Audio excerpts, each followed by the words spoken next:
Welcome to the deep dive. Today, we're exploring something truly fundamental. The incredible metabolic highways inside you. Specifically, how your body manages amino acids between different tissues. It's fascinating stuff. It really is. Imagine your body like a bustling city.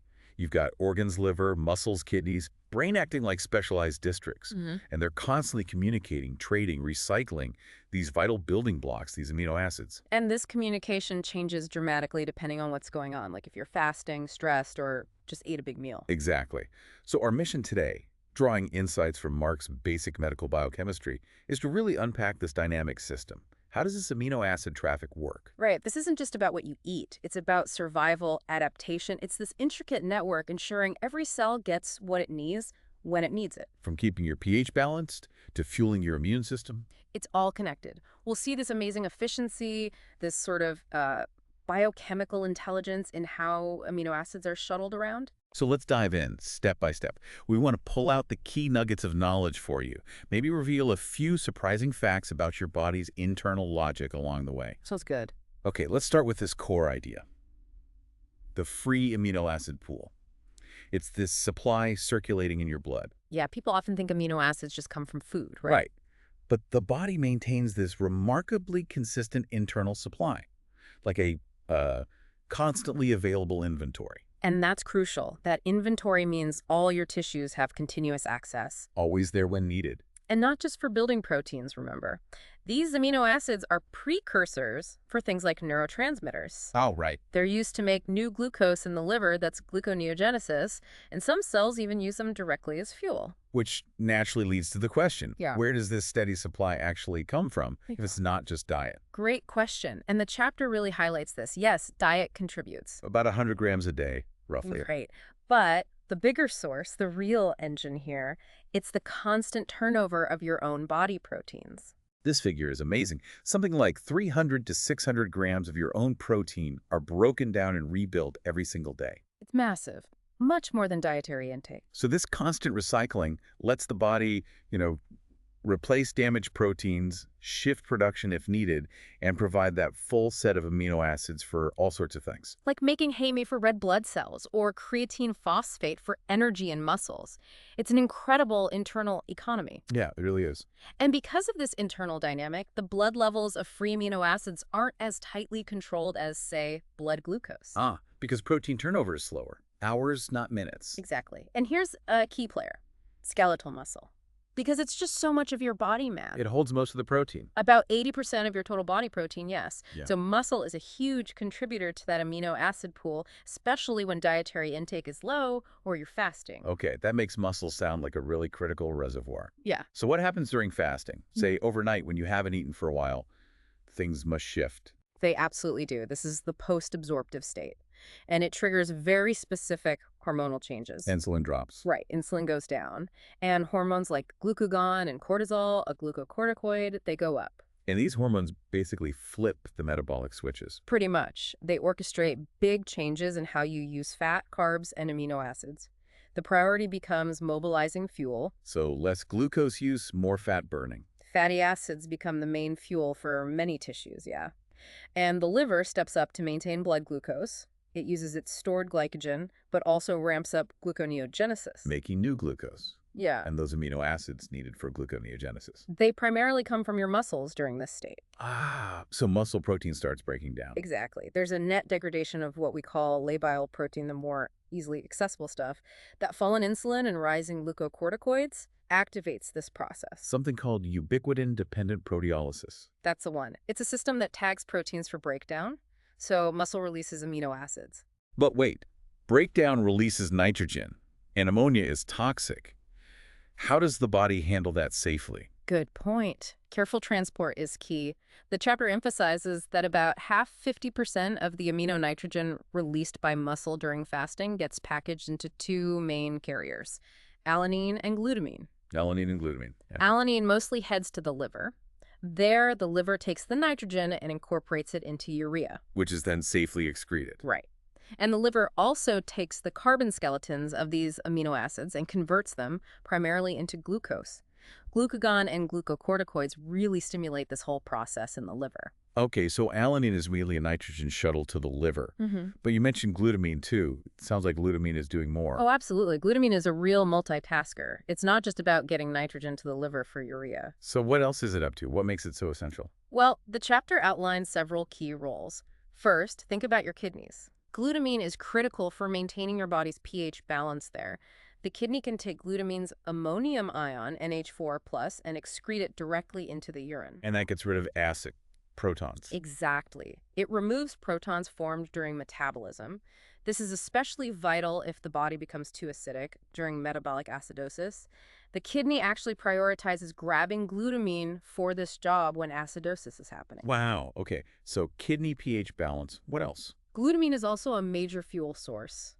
For the gut lining, for the kidney itself. And immune cells. Yes, especially rapidly dividing cells like lymphocytes and macrophages in the immune system.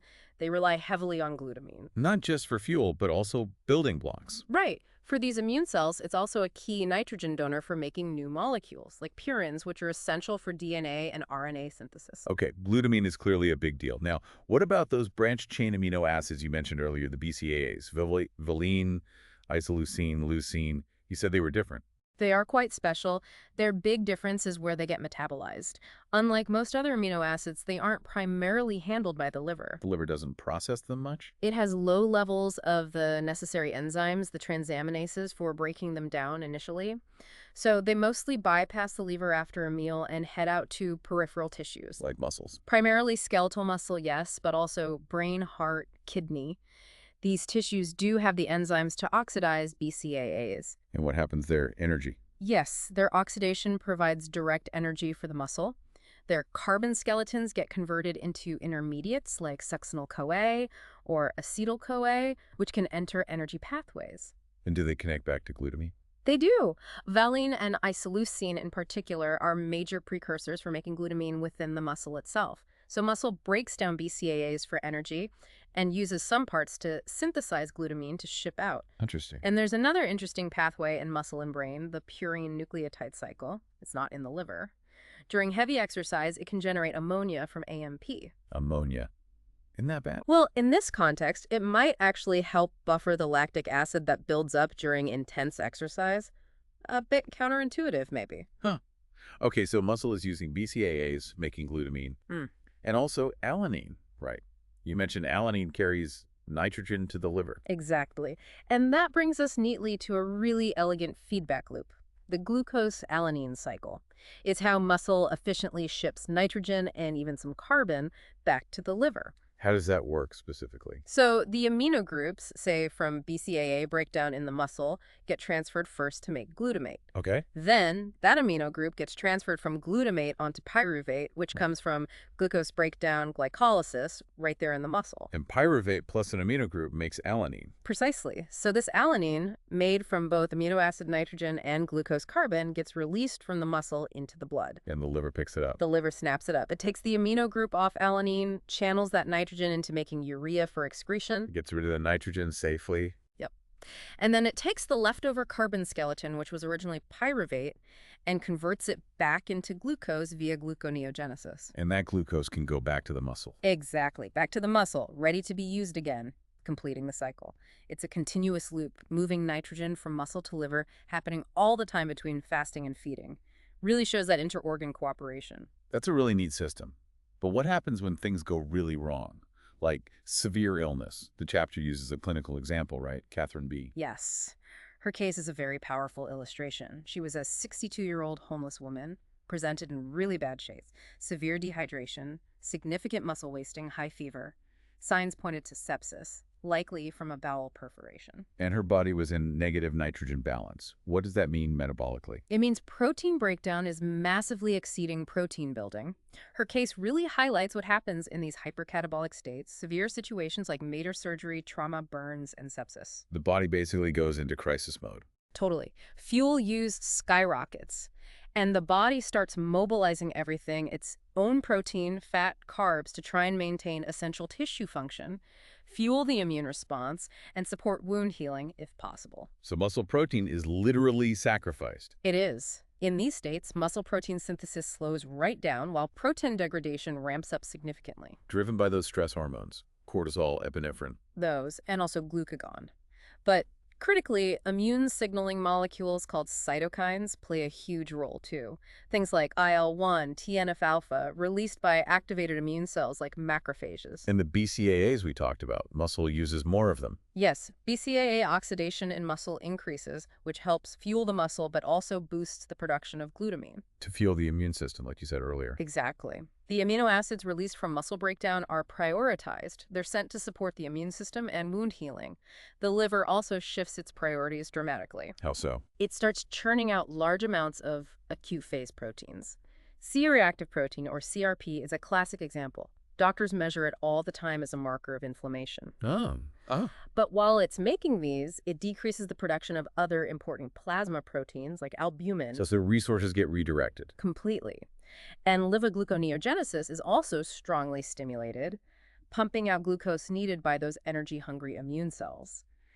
This whole coordinated system-wide reaction to severe infection or injury is called the acute phase response. It's clearly a survival mechanism, but it sounds incredibly costly for the body. It is. There's a significant metabolic price. The chapter notes these hypercatabolic states often lead to insulin resistance, much like you see in type 2 diabetes. Why is that? Likely due to those sustained high levels of counter-regulatory hormones like cortisol and glucagon, and the severe weight loss and sepsis. It's not just poor appetite. It's also the fever burning more energy. Right, increased energy expenditure plus that massive muscle breakdown, the proteolysis we discussed. And there's a molecular switch involved, something called mTOR. Yes, the underlying mechanism involves inactivating a key pathway regulated by mTOR. mTOR is like a master controller for cell growth and protein synthesis. When it's shut down in muscle during sepsis or severe stress, muscle building essentially stops. Wow. A truly drastic response. Okay, so we've seen fasting and severe stress. What about the flip side? What happens after you eat, say, a high-protein meal? The traffic must change direction again. It definitely does. After you absorb protein, the gut and the liver are the first stops, and they actually use a large portion of those incoming amino acids. Before they even get to the rest of the body. Yeah. For instance, glutamate and aspartate are largely used as fuel by the gut itself. Very little gets passed into the portal vein blood heading to the liver. And the liver. The liver takes a huge cut to maybe 60–70% of the amino acids arriving in that portal blood. It uses many of them for its own needs, including making glucose via gluconeogenesis. Does eating protein trigger different hormones than eating carbs?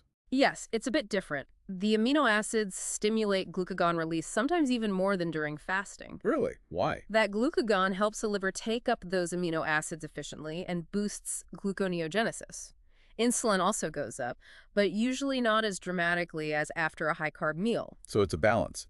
Enough insulin to help tissues take up some amino acids, but enough glucagon to keep the liver processing them. Exactly. It's a nuanced balance. And it ensures enough insulin is around to stimulate the uptake of those BCAAs into skeletal muscle. The BCAAs again. Because they bypass the liver. Right. Since the liver doesn't grab them much, they enter the general circulation. And peripheral tissues, especially muscle, can then take them up, using them for building new proteins, net protein synthesis. So muscle gets first dibs on BCAAs after a protein meal. Pretty much. And this unique handling of BCAAs bypassing the liver is actually the biochemical rationale behind things like high-protein, low-carbohydrate diets. The idea is to deliver BCAAs to muscle while keeping insulin relatively lower to encourage energy mobilization. Fascinating how it all connects. It really is. So let's try and wrap this up. What's the big picture here? We've taken this journey through a really dynamic, interconnected system. Yeah, this world of amino acid metabolism. We've seen how your body is constantly adapting, prioritizing, recycling these fundamental building blocks across all these different organs, our metabolic city. Responding to everything from just being between meals to fighting off a serious infection. We've seen the liver as this central processing unit, maybe the command center, skeletal muscle acting as a vital strategic reserve of protein. And alanine and glutamine as these indispensable couriers shuttling nitrogen and fuel around. It underlines how crucial these intertissue relationships are for just maintaining health day to day, but also for mounting effective responses to stress or illness. Makes you think about what's going on under the hood, even when you just have the flu. It really does. It's an amazing testament to the body's biochemical intelligence. So here's a final thought for you, our listener, to mull over. Now that you have this deeper insight into your body's internal logic, this constant, elegant dance of molecules moving between organs, how might that change how you think about your own diet or exercise, or even how your body recovers from being sick? What new questions does it spark about that intricate balance within you? Exactly. We hope this deep dive has been a useful part of your learning. From the whole Last Minute Lecture team, thanks for joining us.